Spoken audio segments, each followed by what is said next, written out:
আমার প্রচেষ্টা চ্যানেলে সবাইকে স্বাগত। মে মাস শেষ হয়ে গেছে, জুন মাসও একটা সপ্তাহ আমরা সবাই পার করে ফেলেছি। আশা করা যাচ্ছে আর 1-2 সপ্তাহের মধ্যেই বর্ষা কিন্তু চলে আসবে। তো বর্ষা আসার আগে আমাদের ছাদ বাগানে যারা আমরা ফুলের গাছ করি তারা কীভাবে সেই গাছগুলো যত্ন নেব সেই বিষয়েই আজকে আপনাদের সঙ্গে একটু কথা বলবো। এইখানে এই যে দেখছেন স্ট্রাকচারটা করা রয়েছে, এটাতে 2 রকম নিয়ে হচ্ছে অপরাজিতা আর মর্নিং গ্লোরি লাগিয়ে রেখেছি। গরমকালে যতবার ঝড় হয়েছে স্ট্রাকচারটা পড়ে গেছে। যাই হোক, গোড়ায় মাটি দিয়ে ভালো করে আটকে এই স্ট্রাকচারটা বাঁচাতে পেরেছি। প্রচণ্ড গরমে হচ্ছিল কি, গাছগুলো পুরো হলুদ হয়ে যাচ্ছিল। দেখুন মিলিবাগ, এই যে মিলিবাগ গরমকালে তো ছিলই, কিন্তু এখন এই বর্ষাকালে এই মিলিবাগ কিন্তু প্রচণ্ডভাবে বেড়ে যাবে। এই যে গরমটা শেষ হয়ে যাচ্ছে, বর্ষা শুরু হচ্ছে, যদি কোনো গাছে মিলিবাগ থেকে থাকে গরমকালে আমরা যদি সেগুলো বার করে পরিষ্কার করে না করে ফেলি তো সারা বাগানে কিন্তু মিলিবাগ লেগে যাবে।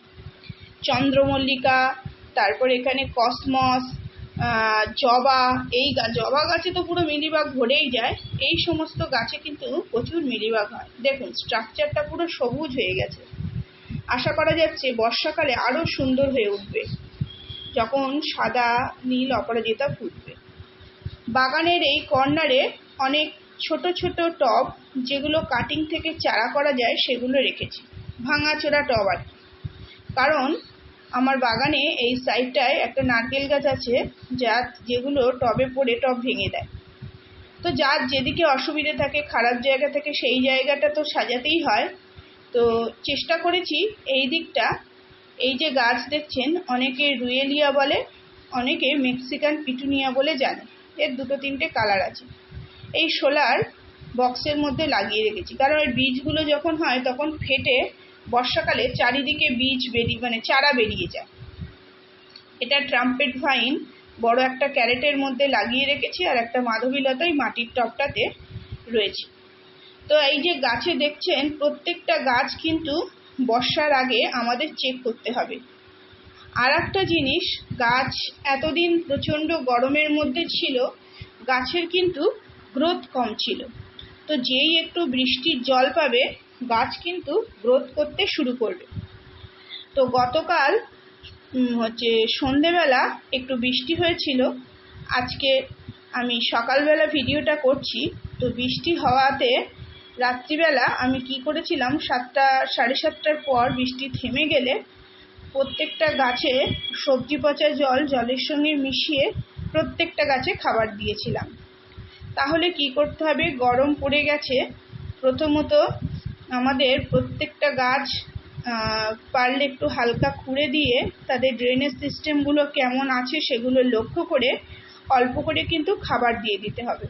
দেখুন কলিয়াস, এই কলিয়াস গাছ যারা বাগানে লাগাতে চান তারা অবশ্যই এই সময় একটা কাটিং জোগাড় করে ফেলুন। এই যে আমি বারবার হাত দিয়ে পরিষ্কার করছি, এগুলো ক্যামেরা করতে করতে দেখা যাচ্ছে প্রচুর মিলিবাগ গাছের মধ্যে আছে। তো থাকা যায় না, তখন মনে হয় আগে তুলে এগুলো বাগানের থেকে বাইরে বার করি। এই যে জবা গাছটা নতুন রিপোর্ট করে দিয়েছি, ভেবেছিলাম গরমে বাঁচবে না।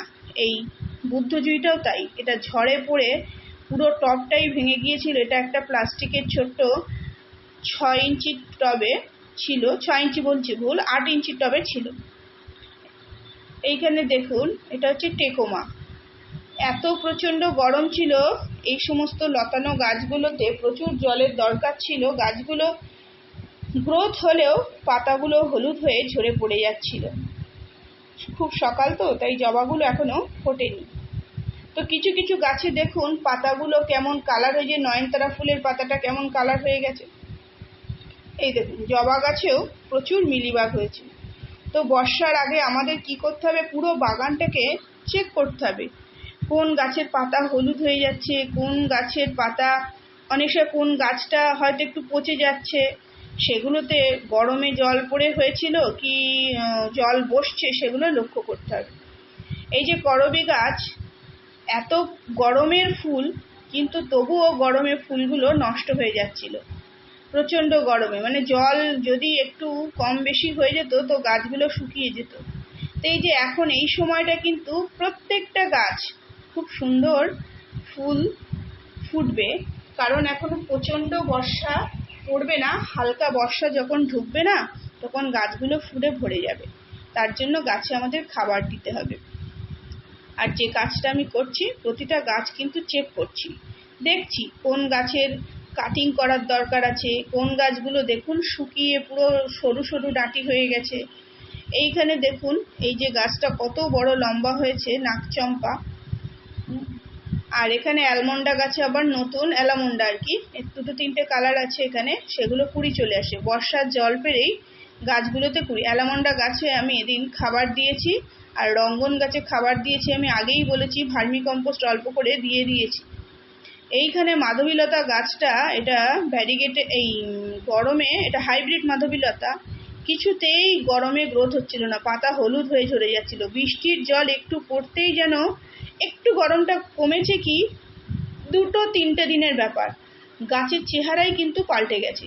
মানে যে জিনিসটা আমার মে মাসের 2-3 তারিখে ছিল, হঠাৎ করে দেখছি এই 2-3 দিন যেই একটু মেঘলা আকাশ, একটু গরমটা কম আছে, আর সামান্য বৃষ্টির জল পেয়ে আজকেই যে গ্রোথ হয়ে গেছে তা নয় কিন্তু, হ্যাঁ, কিন্তু সঙ্গে সঙ্গে একটু গরম পড়ার সাথে সাথে নতুন পাতাগুলো কিন্তু বড় হতে শুরু করেছে। কেন কচি পাতা বেরোয়, কিন্তু এত গরমে সেই পাতাগুলো পুড়ে যাচ্ছিল, ঝিমিয়ে থাকছিল গাছগুলো।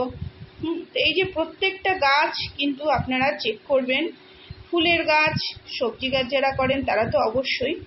এই দেখুন এইটা একটা খুবই দেশি ফুল, তো এর বীজ কোথা থেকে পড়ে আমার বাগানে চারা হয়েছে, আমি তুলে ফেলিনি, 2টো গাছ রেখেছি আর বাকিগুলো ফেলে দিয়েছি। আরও আর একটা, এই যে বাহারি পাতার যে সমস্ত গাছগুলো রয়েছে সেগুলো কিন্তু এখন খুব সুন্দর কাটিং থেকে চারা বানিয়ে নিতে পারে, তাহলে বর্ষায় বাগানে খুব সুন্দরভাবে সেগুলো মানে গ্রোথ নেবে। কারণ যে কোনো কলিয়াস বলুন, বাহারি পাতার যে কোনো গাছ বলুন, বর্ষার জলে এদের কিন্তু খুব সুন্দর গ্রোথ হয়। তো এই সমস্ত গাছগুলো যদি মনে করেন রিপোর্ট করব বা তার কাটিং একটা লাগিয়ে রেখে দেবো, তো তার থেকে সহজেই নতুন নতুন চারা করে বর্ষার সময় বাগানটা সাজিয়ে রাখতে পারবে। এইখানে কিছু কিছু গাছের কাটিং আমি লাগিয়ে রেখেছি, গতকাল নার্সারি থেকে কয়েকটা গাছ এনেছিলাম, তো আজকে সেগুলো সবগুলো একসঙ্গে দেখাচ্ছি না, যেদিন রিপোর্ট করব সেদিন দেখাবো। এইখানে এই সাইডে একটু বৃষ্টির জল কম লাগে, তাই এইখানে রেখে দিয়েছি মাটির টবে করে বেবি সানরোজ, আর এখানে কিছু গোলাপ গাছ আছে। অ্যাডেনিয়াম গাছগুলো আমার ফুল দিয়েছিল, আগে ভিডিওতে আছে।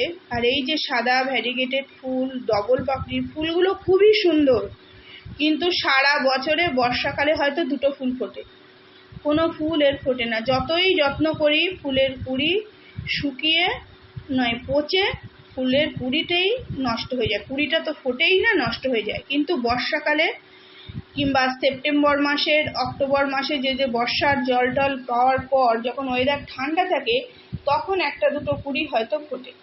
কিন্তু গরমকালে যতই জল দিই, যতই ট্রিটমেন্ট করি, আমি এবছরও খুব ট্রিটমেন্ট করেছি, কিন্তু কিছুতেই আমি কুঁড়ি রাখতে পারছি না। আসলে আমি বাগান তো জৈবভাবে করি, কোনো কেমিক্যাল কিছু ইউজ করি না, তার জন্য হয়তো। যদি কারোর জানা থাকে আমাকে অবশ্যই জানাবে। তো এইখানে দেখুন এই যে প্রত্যেকটা জবা গাছের নতুন পাতা বেরোচ্ছে, এগুলো আমি সব দেখুন, পাতাগুলো কিন্তু হাইব্রিড জবা, এগুলো সব হালকা করে কেটে দিয়েছিলাম, গরমে হলুদ হয়ে যাচ্ছিল, গরম সহ্য করতে পারছিল না, কারণ এগুলো শীতকালে এদের গ্রোথটা হয়, আর বর্ষাকাল থেকে গ্রোথ শুরু হয়, শীতকালে এরা সুন্দর ফুল দেয়। এখানে বেল ফুলটা দেখুন, গরমে বেল ফুলের সাইজ কত ছোট ছিল, আর ফুলগুলো কি তাড়াতাড়ি নষ্ট হয়ে যাচ্ছে। হ্যাঁ, এই ফুলটার কথা আপনাদের সঙ্গে একটু বলি। এটা হচ্ছে তিথোনিয়া। আগের ভিডিওতে আমি দেখিয়েছিলাম যে এটা মনে করেছিলাম সূর্যমুখী, মিনি সূর্যমুখী ফুলের গাছ, কিন্তু গতকাল নার্সারিতে গিয়ে দেখলাম, আমি নার্সারি যেখান থেকে গাছ নেই তাকে জিজ্ঞেস করাতে দেখলাম একই রকম দেখতে পাতা, সেই জন্য ওরা বুঝতে না পেরে আমাকে গাছটা দিয়েছিল, আমিও চিনতে ভুল করেছি। কিন্তু এটা কিন্তু একটা গরমের ফুল, তিথোনিয়া। আগে অনলাইন থেকে বীজ যখন নিয়েছিলাম তখনও এই গাছ ছিল আমার কাছে, কিন্তু বীজ থেকে চারা হয়নি। এবার প্রথম ফুটলো আমার বাগানে। আর এবার তিতুনিয়ার সাথে সাথেও গরমের আরো একটা সুন্দর ফুল জিনিয়া আমার বাগানে ফুটেছে।